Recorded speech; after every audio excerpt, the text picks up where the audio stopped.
Bismillahirrahmanirrahim. Assalamu alaikum friends. Welcome back to the latest transfer episode that we have for you today. Please do subscribe to the channel, press that like button as well. Now we would want to give you updates for today for what the transfer news has been happening. Now I want to start straight away with Bayern Munich. We do know that Bayern Munich have sold Lewandowski to Barcelona. They have done that for a fee of 50 million euros. We do know that Lewandowski wanted to go. Hello Dimba, hello, how are you? Thank you very much for tuning in, and hopefully we'll have some news for you as well for Everton. And right now we are starting with Bayern Munich. We do know that Bayern Munich have sold Lewandowski to Barcelona for 50 million euro fee. Barcelona are quite happy in order to get Lewandowski. They are showing those videos and images to which we can see Lewandowski mixing up with his teammates, and they're almost heading towards the US. Now there is something regarding Bayern Munich. We do know that Bayern Munich want De Ligt.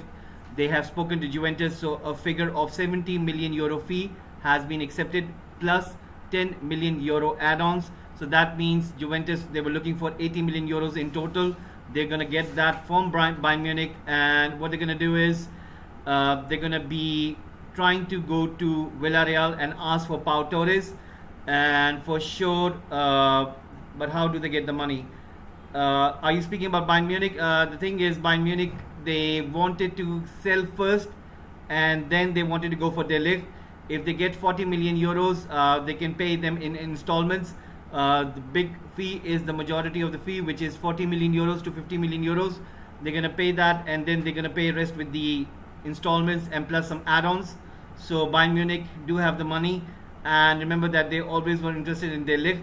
Now the key issue here is that who is going to be the striker for Bayern Munich? What will they do in that regard? Barcelona. Okay, now Barcelona, I think the matter at hand is that they are selling their image rights, their TV rights, in terms of percentage to different companies. That's what they're trying to do. They tried to raise 173 million euros through one of those deals. Then there was another deal which was around 132 million euros. So you need to go on internet and see one of those TV right deals plus the image rights. So those are the two deals which I know of, and I also know that Laporta was also working on other deals. The big one is Frankie de Jong. So far there is no update on Frankie de Jong to Manchester United. I've seen that clip in which Frankie de Jong gets up and meets Lewandowski. So that means he'll be heading to the preseason tour.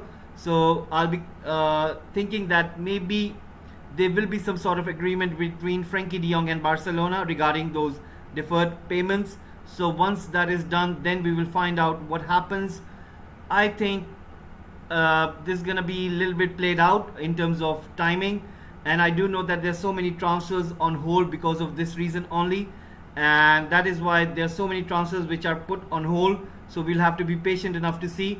But remember that Barcelona are interested in Jules Koundé, and Chelsea have played the upper hand. They have got back in to that one because remember they were priced out of Nathan Ake, and they were looking for that centre back, so they have gone in for Jules Koundé. So maybe Barcelona hurry up the agreement and speak to Frankie de Jong about those deferred payments.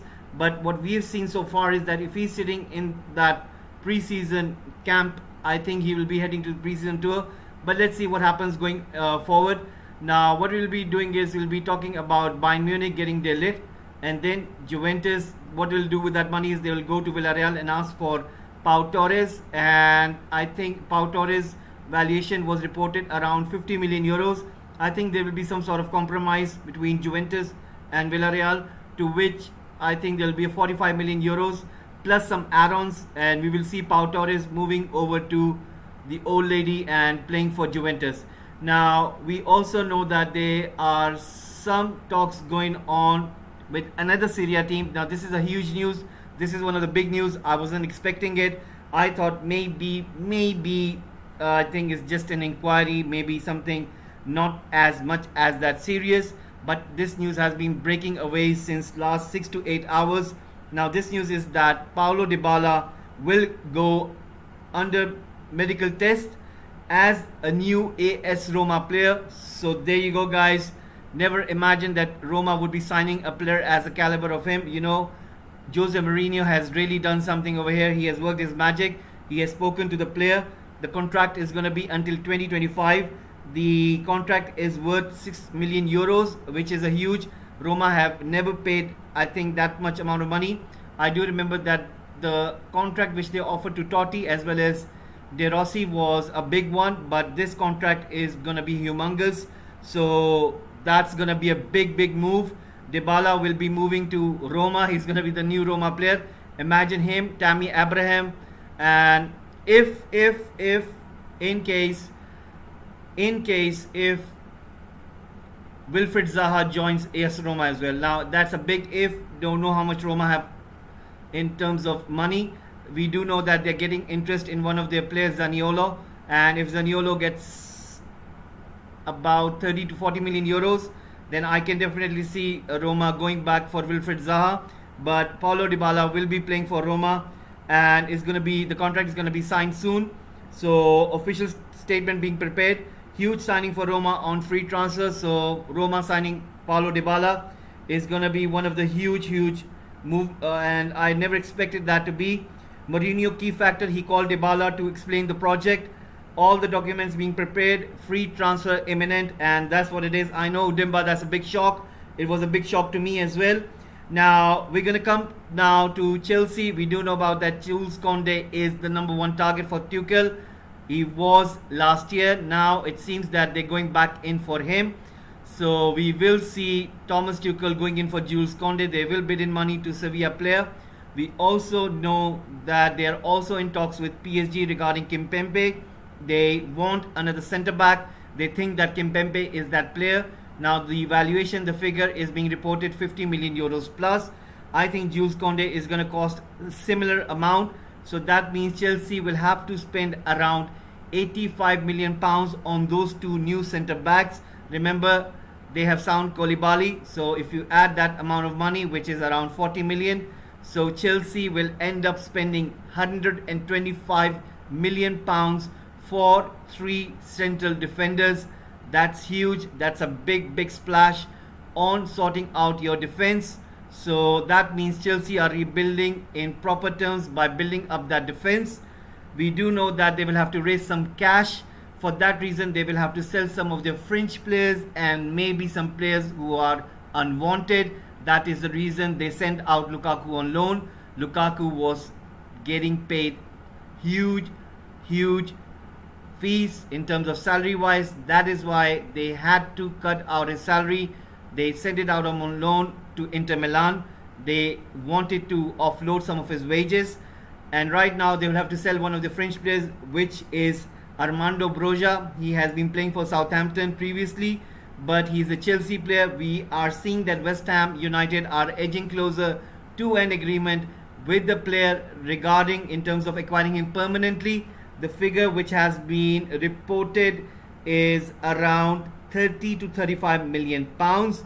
It's a big fees. So we do know that Broja was said that nothing less than 40 million by Chelsea, but it seems that there is some sort of agreement between West Ham United as well as Chelsea regarding the sorting of the buyback clause or maybe the selling on fee, and that will be the key right over here. So what we will be doing here is this, that they've said 30 million pounds is the bid which is going to be submitted, plus Chelsea want 2 clauses in that one. One is the buyback clause, the second one is future sale percentage. So Chelsea do not want to go into this.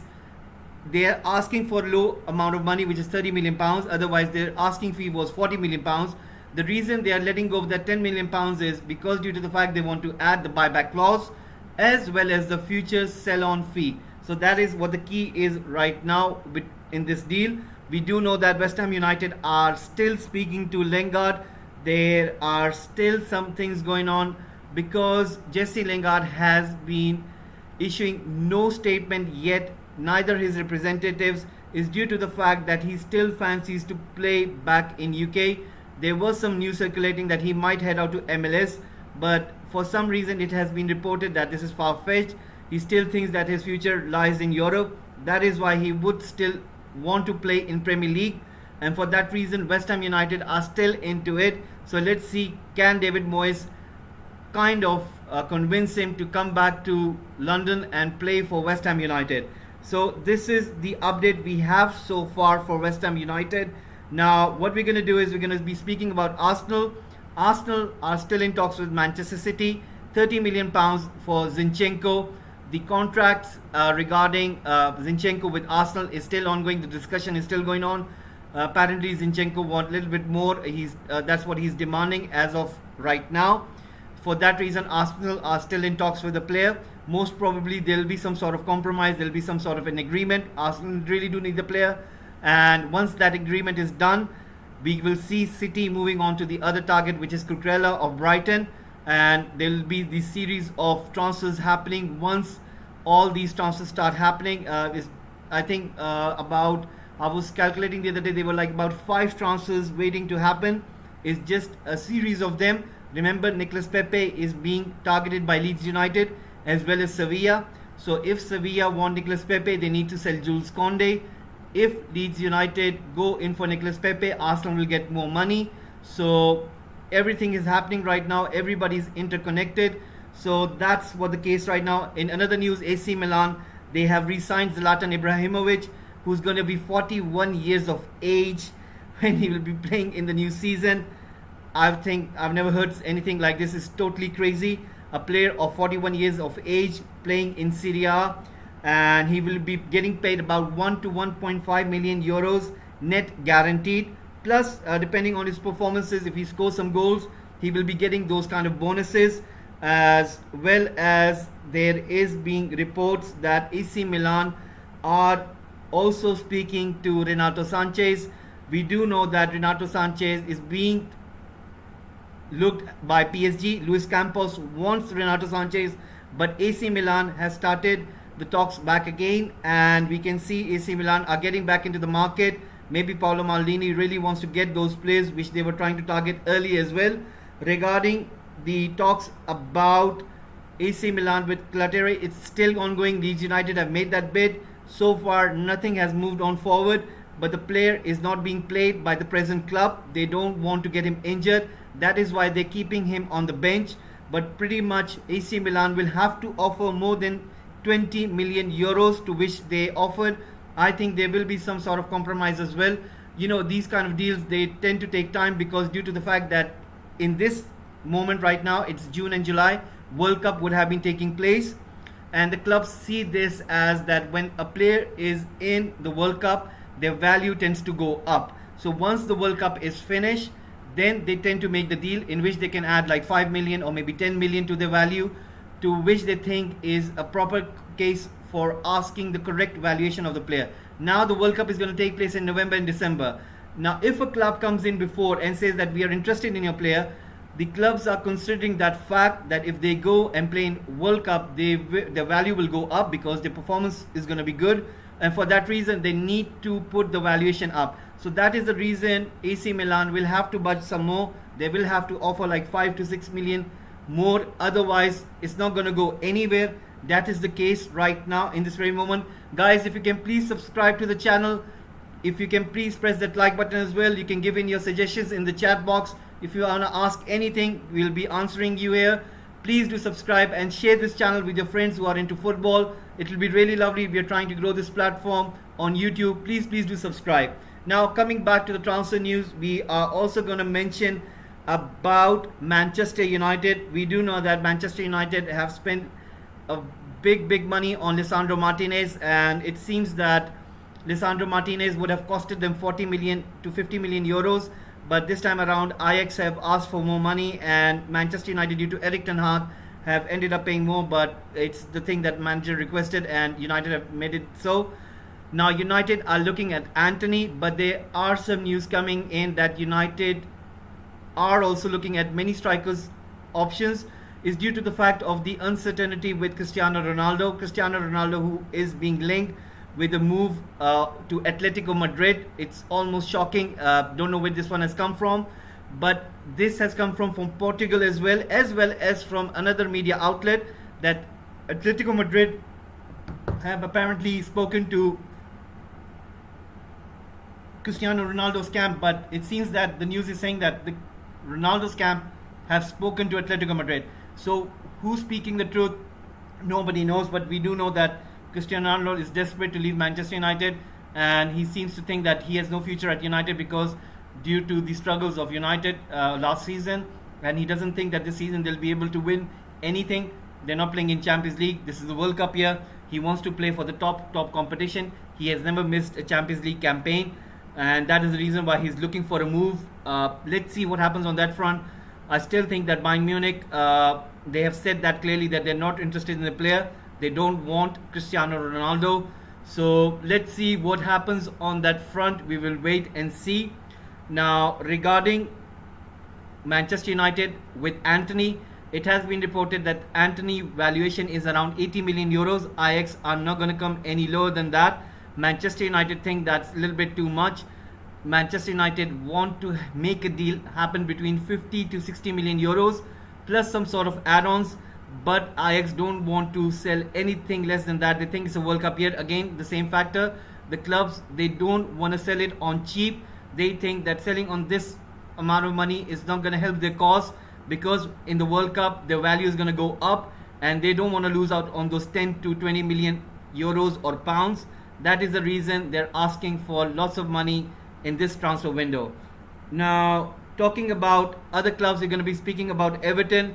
So exactly, I don't think so he'll be moving to Atletico Madrid. I think Bayern Munich have more of a chance, because remember, Bayern Munich, if they go into the present transfer market, I do not think so that they will get a striker of Lewandowski quality, as well as there are not so many names out there. Even if they go for a new name, let's say if they want to go out and get Jonathan David or Osimhen or any other striker, I think it was going to cost them for 60 million and upwards. Don't think so Bayern Munich have that much money. Remember, they spent 80 million euros on De Ligt. Don't know will they get that kind of cash, and I don't think so. Gnabry has re-signed the contract. They've got Sadio Mane. Don't know where they will get that striker. The best thing is to get Cristiano Ronaldo. I think Cristiano Ronaldo would settle on less wages as well, as long as he gets to play in the Champions League. So I think Bayern Munich do have that edge in order to get Cristiano Ronaldo on cheap. They'll get him for a year as well, plus another year contract option. You never know, he's going to win Bundesliga anyway, and he'll win the league title, so he'll have that glory thing. He'll win that medal and he'll win that cup as well. So that is the case with Cristiano. Now coming to Everton, we do know that Everton are kind of looking at the transfer market quite cautiously. They are looking at the players in terms of what they can get for minimum, in terms of what kind of quality they are trying to get. Let's say that they were linked with Zinchenko, but Zinchenko was priced out of to what they were looking for. They thought that they could get Zinchenko for around 20 million, which isn't a possibility, because Arsenal themselves have dealt with City and they have accepted 30 million pounds. So Everton then went on to look for Walker Peters, which has been reported again 40 million pounds. Everton have walked away from that. Now Everton are looking at other options such as free agents or for a lesser fee, or maybe a swap deal, and that's where Cornet has come in. Burnley, remember, they were relegated. Cornet is being put on the transfer market. He's being valued at 18 million pounds. So we will see that the likes of Everton going for a quality player such as Cornet, and we might see some sort of compromise. Maybe Burnley will have to accept 14 million pounds or 13 million pounds plus some add-ons, and that is the case right now with Everton. Everton are also looking at some of the players which are not being wanted by the club, which are being put on sale.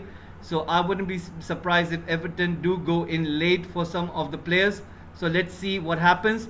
Now guys, if you do know that Everton, they have some issues regarding 300 million pound deficit. Remember, they were on the loss, and for that reason Everton need to be careful for the financial fair play, because if they're not careful, then we might see them being penalized for the points. There might be some deduction in the points, and they will be fighting a relegation. So that is the reason we might not see Everton going into the transfer market heavily because of that financial fair play. So the fans will have to be a little patient, and remember, you always have those assets such as Calvert-Lewin, and if Newcastle United or any other club come in late for Calvert-Lewin, you might have money, and then you might go late in the market and spend that money. So that is the case right now. Whereas for Arsenal, they're still in talks with Leicester City regarding Tielemans. So far they want this Zinchenko deal to take place because Tenny is always injured. Once that is sorted, then they will turn their focus on Telemans, and pretty much everything will get accepted. Telemans is looking for a bigger contract. He is of 26 years of age, and that might be something that Arsenal might look at. So Telemans is going to be one of the moves which will Arsenal make sure that they do get him. And there might be a case if Manchester United do not get Frankie de Jong, then they will go for the likes of Telemans or Ruben Neves. So let's see what happens on that front. So guys, these are the updates we have so far. Hopefully there'll be more updates by the evening. The evening session will be taking place between 8 p.m. and 9 p.m. Hopefully you guys will be tuning in then. So in that case, please do subscribe the channel, press that bell button icon so you can receive notifications whenever I do come up live. And please subscribe Football Gupshup, share it with your friends who are into football. I would be really appreciative that if you can support this channel by subscribing. And I'll see you in the evening session, which will be at 8 p.m. to 9 p.m. UK time. That's the UK GMT. That's what the time it is. And hopefully I'll be seeing you in about maybe 3.5 hours. So that's what it is. And hopefully there'll be some news by that time, and there'll be some updates as well. So thank you very much.